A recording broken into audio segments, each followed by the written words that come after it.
Hey, I'm Aisha. You can now watch UCF TV 24 hours a day on Bright House Digital Channel 1.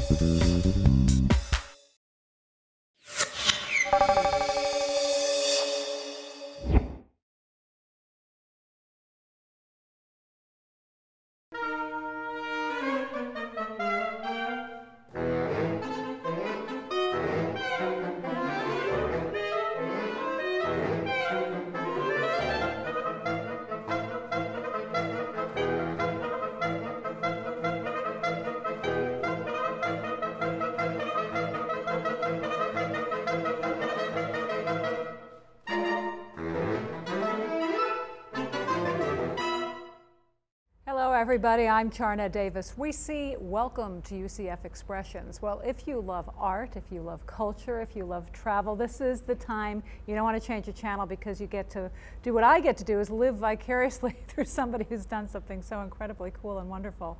Please join me in welcoming again our good friend, Dr. Kristen Congdon. Thanks so much for being here. We're going to go to China with you again. Great, terrific. With the China Vine program. To refresh our memories, China Vine is a way of exchanging culture and keeping culture alive? Absolutely. What China Vine is basically a website that aims to educate English-speaking audiences about Chinese folk art and culture. And we have teams of students and faculty working at two universities in the United States, UCF of course, and the University of Oregon. And we have a partner organization in Jinan, which is Shandong University of Art and Design. And in our last trip, just recently, we have made another partnership with Beijing Normal University and the Beijing Folk Literature and Art Association. How did you get this going in the first place? Well, it came to me from a friend, Doug Blandy, who's a dean at the University of Oregon, who noticed, was a fan of Folkvine, which was the project that we did before China Vine, folkvine.org, which documents Florida folk artists. And so Doug Blandy had met the president of Shandong University of Art and Design, who has a collection of folk art and 20 years of experience working and scholarship in folk art in China. And so he said, you need to meet Kristen Congdon. And so the next time he came, he brought me and we developed this partnership. So there wasn't this long-standing interest in things Chinese. This was something that's new and you've learned through this. This is totally new to me, totally new. You know, our Shandong partners and our Beijing partners are now teaching us about the cultural traditions, which are very different from, in many ways they're very different from the traditions in the United States. And then in some ways they're very much the same. So tell me about the new things you learned on this trip. Well, the new things you've seen and brought back. Right. Well, we went, there were 4 people from UCF and 4 people from the University of Oregon, and we learned about folk artists who were living in the Beijing area and were thought of as what they call the intangible cultural heritage master tradition makers.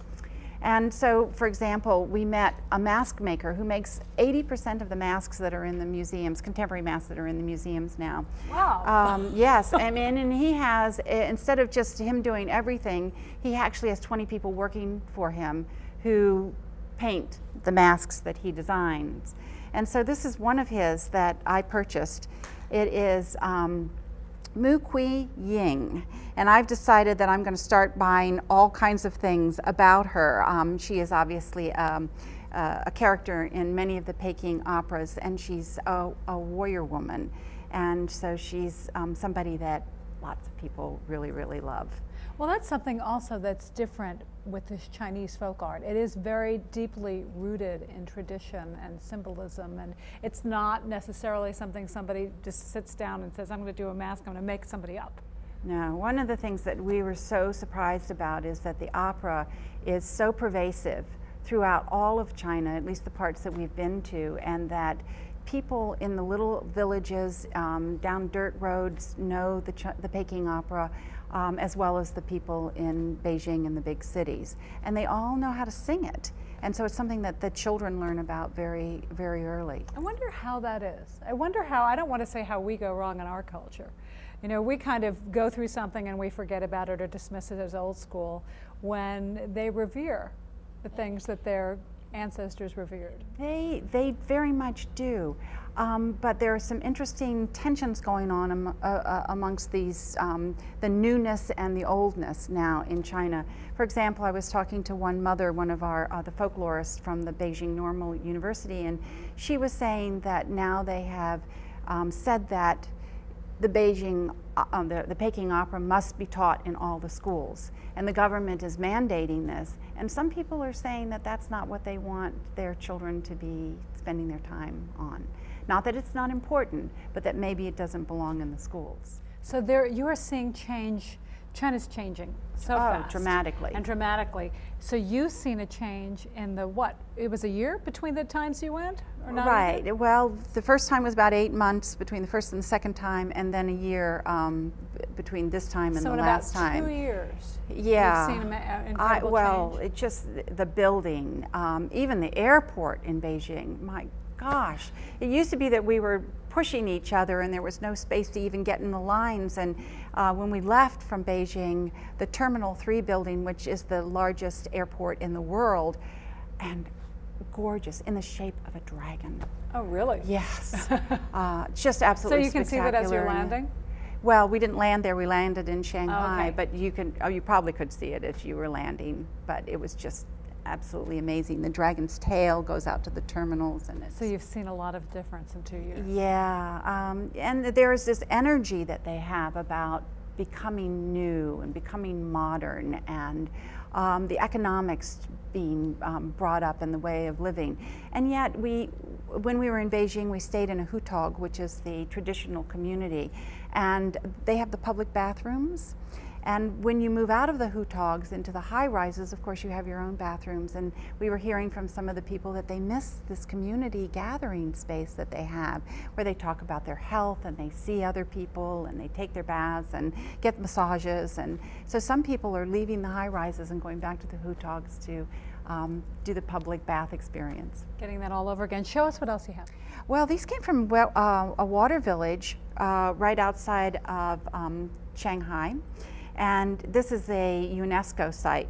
And there was this man who was making these out of what appears to be palmetto leaves. It's braided? And they're braided or woven in certain kinds of ways. They're very, very hard. And then shellacked in a certain kind of way. And one of the things I really love is that you're not quite sure about what kind of animal they are, because there's so much magical mythicalness about their animals and their creatures that you can make them lots of different ways. It's just really spectacular, and not, you know, like a lot of things, not very much money. That's amazing, and I'm sure it has even a greater significance when you meet the artist.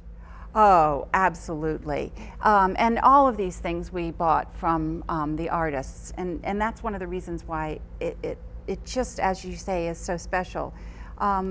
Blair's going to talk about this artist, but this is made out of dough, and it's so detailed. This is Confucius, by the way. And I bought him because he's an important figure to Shandong province.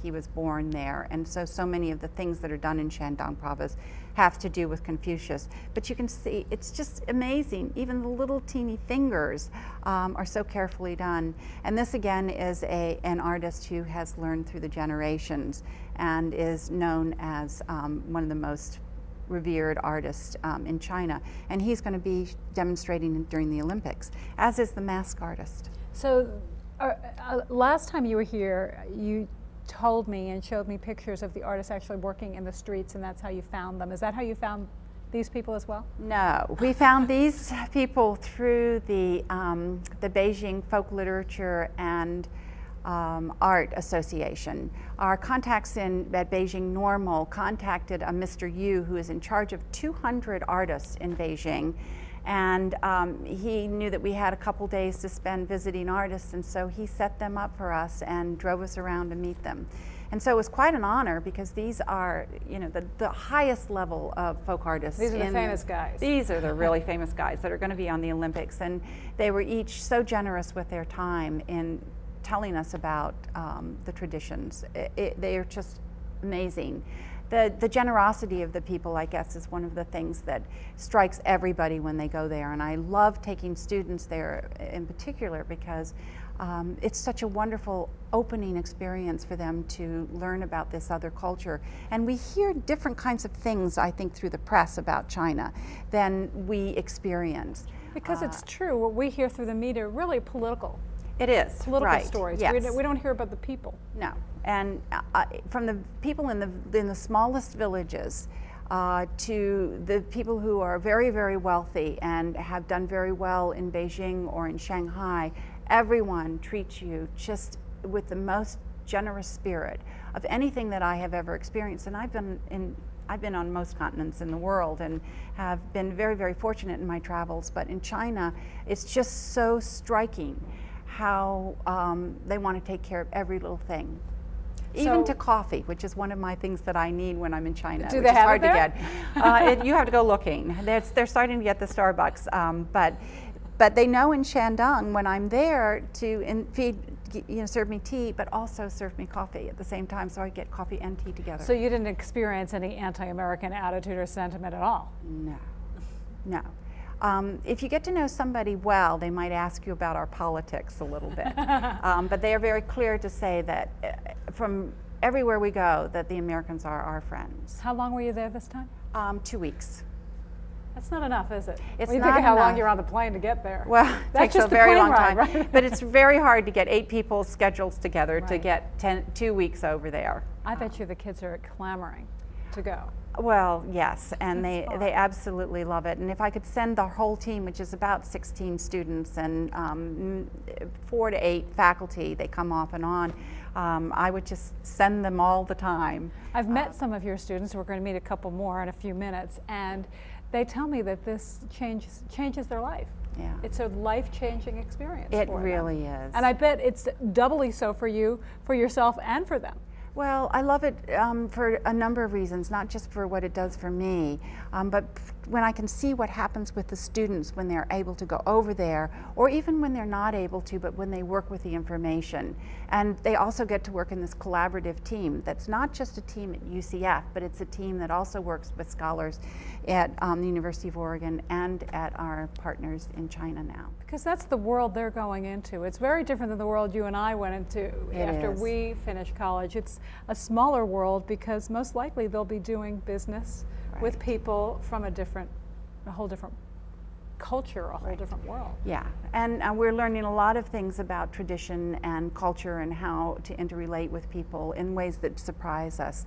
But one of the things that really, really amazes me, and I think is so good, is the way that the students are learning to work as artists collaboratively, and starting to see that the big questions and the big projects that we have now in our research communities are often things that need to be done with other people, because none of us have all the skills to be able to tackle these huge projects. And that's a big goal for the university, is the diversity in working into different departments as well. So they're learning that firsthand. Yes, and our students come from business and digital media and film and art and history and all kinds of places, which is really nice. Do you have plans to go again? We will go as soon as we possibly can, and we're actually looking and talking with some people now about going to the northern provinces and to study some of the minority cultures. There are 56 different recognized minority cultures in China and all these different languages, and so figuring out how to set that up with different kinds of translators is our next big challenge, but we're working on it. That's so funny. That's what some of your students have told me, that at first they can't even imagine how they're going to communicate, and they use hand signals, and by the time they're leaving, they're actually speaking. Right, they're speaking and they're doing a lot of animation. Yes, right. Some of these artists that you meet, where do they sell their wares? Is it to the local people? Are they looking for tourists to do this, or? It's very interesting. One of the big issues now, and all of our partners are asking us about this, is how do we market these artists? Because you want them to be able to continue their traditions, and yet they aren't paid very much in an economy that is booming, and the factory jobs or things in the city look more appealing to them financially. And so we are exploring now all kinds of ways that the economy might benefit them. What we don't want is the villages to become tourist places, because then the art doesn't function in their everyday life. It functions in a way that facilitates tourist needs. Now, the difference between the artists in the villages, where they do make their art to function in their ritualistic purposes, is that in Beijing, the artists have become very savvy about marketing. And so they have websites, they have brochures, and they have people all over the world who collect their work. I told you that I met another mother at my child's school, and that's her business, is importing Chinese folk art. So she's obviously made some connections with people who have become savvy about the business end. Right, exactly. I was in Vancouver a couple weeks ago, and we went to Chinatown there, and there was a Chinese store, and they had bought all of their objects from the same market that we go to in Beijing to pick ours up at. That's it's amazing. Just one of the best markets in the world. Before we say goodbye to you and meet some of your students, tell me about the folklore piece and what they've done with it. You mean on the web? Mm-hmm. Well, you're going to meet Blair Remington, who went with us to China on the last trip, and she is an artist and has been working on an artist book of a Chinese folktale, which she'll tell you about.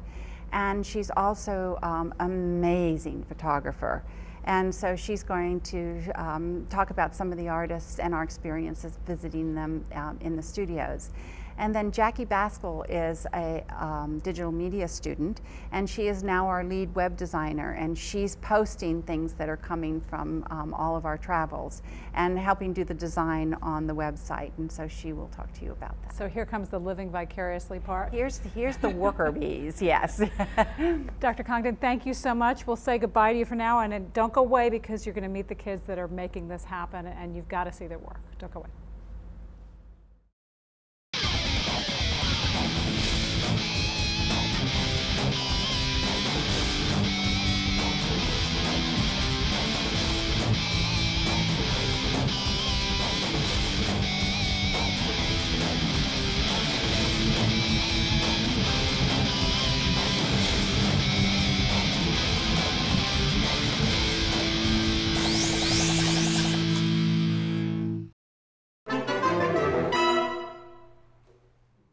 We're back. Join me in welcoming Blair Remington, who is a art and graphic arts major, fine arts and graphic arts major, and you went on the trip. You were there for 2 weeks. Yep. It was over, right? Over too fast. We're going to just go right into these pictures because, oh my gosh, it looks like a movie set. It looks like a Disney ride, not even real. I know, exactly. We went to the 3 major cities in China, Shanghai, Beijing, and Jinan. And we went to a little water village outside of Shanghai, which was so charming. It had all these whitewashed buildings and the little peaked roofs. And the water village is kind of like the Venice of China. It has the little canals with the boats that you can take around. Oh, it's beautiful. And this is not tourism. These are the people. This is how they get around. Yes, exactly. Oh, cool. Let's see what else you've got. I have pictures from each of the artists we visited. Most of them were in Beijing, and so this one is a man who makes bows and arrows, and he done it for many years, many generations. Yes, 10 generations. It's a long process to make them. He only makes 100 a year, and they even make their own glue out of pig skins, and it takes a whole month just to make the glue. Oh my gosh! It's an incredible process that we got to see. Some of it being done. Cool. Let's see what's next. Yeah. I had some portraits I took of just people on the street. This is a man in a market in Beijing. And there's also another little girl who was posing for me. You know, I remember whenever I would be on a story as a reporter and I'd take pictures of people, they'd want the picture. Yes, exactly. It's like, how do I get you the picture? Well, it was fun to show them the digital camera because you could turn it around and they could see themselves. Yeah. We also visited a yo-yo maker in Beijing, and they make 2 different kinds of yo-yos. One are one-sided and two-sided. And the one-sided, you actually have to spin your body around just to make it twirl. And they make this whirring sound that's really wonderful to hear. And his father probably did it as well. Yes, yes, and of his course. Father, and that's how he learned it. Yep. So we got to see a demonstration of that. And there was another man who makes bristle dolls. And they're little dolls based on characters in the Peking opera. And so they have little bristle like bristles at the bottom, and when you put them on a tin plate, you can beat the tin plate and they dance around like the characters in the opera do. Unbelievable. I bet you wanted to buy everything you saw. Oh, of course, definitely. Let's see who's next. This is a man who makes little dough figures in Beijing, and they're little tiny miniature characters from the history of China. And he did a demonstration for us right there, and you know, just a little tiny strand of pearls he was making to put on, and he'd have a little strip of tan clay, and just with 2 little movements he'd have a perfectly sculpted hand for the figure. This is a man in Beijing as well, they're all in Beijing, who makes silk flower arrangements, and he makes everything that goes into the arrangement, so the glue and the little petals made from real silk, and he dyes them, and they're based, he wants to make them as at the most beautiful moment, the flower when it's blooming. Of the flower's most beautiful moment. Oh, look at that. And you can tell by the intent on his face that this is really important to him. He's doing it from the heart. Yeah. This is a kite maker in Beijing, and his family history was amazing. He showed us some books that they had been published in back in like 1915, early years. They were in the National Geographic issue. And right now he's documenting his family's history. He's writing books, and he has illustrations of all the different kinds of kites they made. Now, is that a kite? The butterfly? Is that a kite? Yep. So incredible, and there's so much detail and everything. And we're also working on a illustration of... This is your work? Yes, this is my work of... oh, Blair, that's beautiful. A folktale in China. We're trying to bring the folktales to the U.S. To share them with everyone. And... what's this one called? It's the story of the wolf and the dough figures. So the story goes that in this village in China, the wolves were coming and eating all the children. So it's terrible, terrible. Their favorite food was to eat the steamed buns that the baker and his wife would make them in the mornings.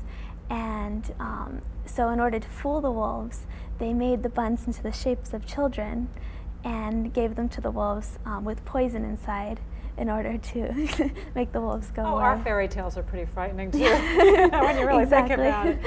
So they're the wolves? Yes, those are the wolves in the forest. What is this? What medium is this made out of? I did drawings, and then I'd scan them in to the computer and use Illustrator and Photoshop to manipulate. Pen and ink, pencil and ink? Yes, pen and ink and pencil. Beautiful. Let's see another one. Yes. Oh my gosh. And that's the wolf's shadow. He's going to come attack at night. He's sneaking up on the house. Yep. It's scary, as my little guy would say. Do you have another one? Nope, that's it for now. I could. They're absolutely beautiful. Were you surprised when you got there how quickly you would get used to it and feel comfortable there? Yeah, definitely. I mean, everyone made us feel so at home. They're just so generous, as Kristen mentioned. And everybody says, all the kids I've talked to that have been involved in this have said this has been a life-changing experience. It really has been, yes, definitely. Just to experience the culture, and we really got to know a lot of different people, and now we have friends over there. Did it help you define where you want to be with your art? I think so. It's definitely inspirational to see all the different mediums and the different ways they're... And to see artists that are living their art every day and half for generations, and it's still meaningful to them. Oh, definitely. Yep. Their commitment to it and their dedication to the art is so incredible. Now, next we're going to meet Jackie, and she's taking your art and she's animating it? Yes. She's taking illustrations, and she animates different parts of them to move, and it's going to be a book on the web that you can scroll through. Great fun. It's so wonderful. Blair, this work is really, really beautiful. Oh, thank you so much. So do you want to go again? Oh, of course. Definitely. That's wonderful. Thank you, Blair Remington, and you are part of the China Vine Project. Before we go and meet Jackie, you can find China Vine on the net at www.chinavine.org. I almost said com. www.chinavine.org, and we're to show it to you so you don't forget. Blair, thank you so much for joining us. Thank you. It was wonderful. Don't go away, and you're going to meet Jackie and see how she's going to animate these beautiful pictures.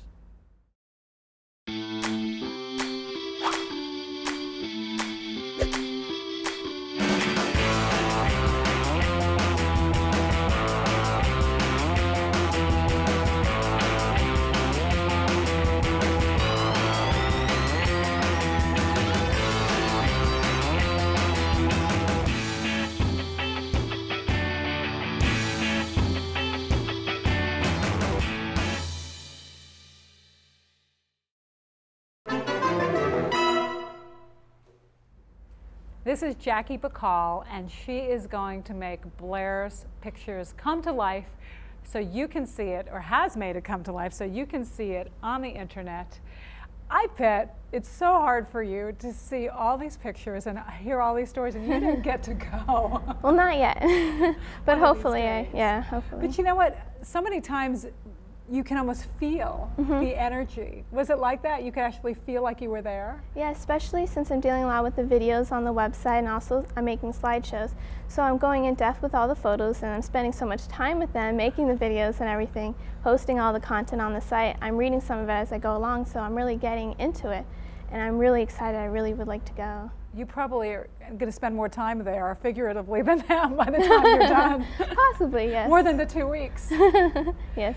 So how do you actually do that? I mean, it's so foreign to me how you would actually take her picture and animate it. How did you do it?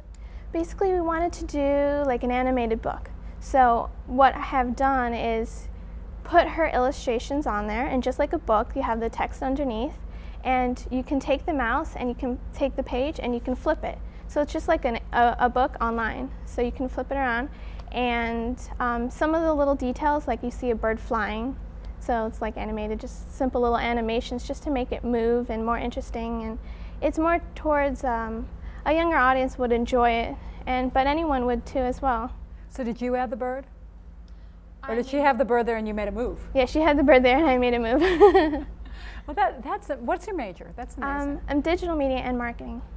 So did you ever imagine that you would be putting together a Chinese folktale for the internet? Oh no, it just came out of nowhere actually. I got a call from the dean from the Honors College. She's like, oh, I have this project, there's a project going on ChinaVine, maybe you might be interested in it since I know you're into the digital media. So I said okay, and got in contact with Dr. Congdon, and here I am. What most people I think don't understand, because we enjoy animation and we enjoy the internet and computer graphics, but we don't realize that that one little bird moving across the page took an awful long time to do. Yes, it's a lot of trial and error, and for each movement you have to have a different image, so you have to change it into the different. So if the bird's going like this, you have to have one image like this, one like this, and then you have to actually move it with So it's almost like those old flip books, but on a computer. Exactly, that's what we were going for. So if you have the bird move this far on the screen, approximately how long does that take you? It takes longer at first just to get it acquainted with the movement, but it could take maybe half an hour, and for the whole thing to make it look perfect, maybe about an hour and a half. So when you go on www.chinavine.org, appreciate how much time and heart it took for these people. We ran out of time, Jackie. You're going to have to come back when everybody comes back, when you do the next project. But thanks for joining us, and thank you also to Blair Remington and Dr. Kristen Congdon, and thank you for watching. I'm Charna Davis-Wiese. We'll see you next time on UCF Expressions.